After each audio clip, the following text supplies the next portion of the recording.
Avec ce bâtiment, ce sont plus de 3000 m² qui seront consacrés à la médecine régénérative. Aujourd'hui, concernant les cellules souches, il existe dans le monde 300 études de phase 1 et 2 en cours de validation avant le passage aux études cliniques. Et c'est bien pour atteindre ce stade que l'idée a été de regrouper sur un même site les forces de recherche, de transfert et de production en matière de cellules mésenchymateuses.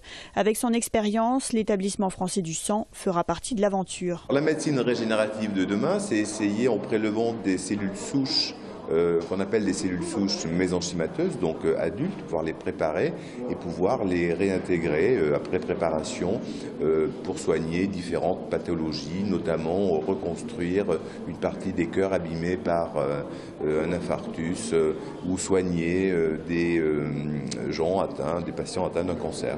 Le bâtiment se déroule sur 3 étages. En haut, le laboratoire de recherche-production. Au milieu, le bureau des chercheurs. Au rez-de-chaussée, le laboratoire biologique classique. Pour les architectes, il a fallu composer avec un bâtiment contraint par sa fonctionnalité. On avait déjà réalisé des laboratoires de ce type-là, et notamment pour la société Sanofi, où on a fait un gros bâtiment de 25 000 m², où on a déjà une expérience sur les circuits que nous on appelle chercheurs et circuits logistiques, puisque ce sont des circuits qui doivent être complètement indépendants, ou du moins souhaités indépendants.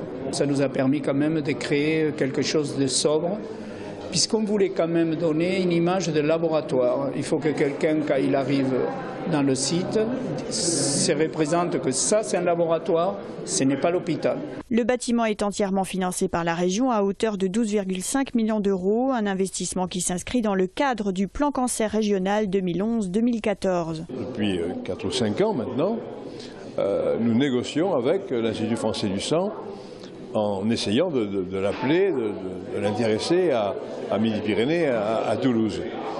Je suis très sensible au fait que nous ayons remporté cette victoire, c'est-à-dire cette décision d'implantation, qui va contribuer à développer sur notre ville, notre région, la recherche sur la médecine régénérative.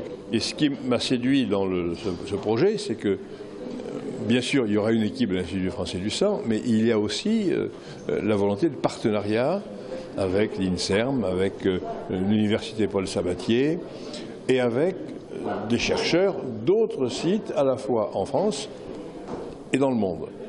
C'est-à-dire qu'on aura là une rencontre, un rendez-vous entre chercheurs de très haut niveau sur cette même thématique. L'acquisition des terrains doit se faire dès le mois prochain pour un montant de 440 000 €, avec une livraison prévue fin 2016.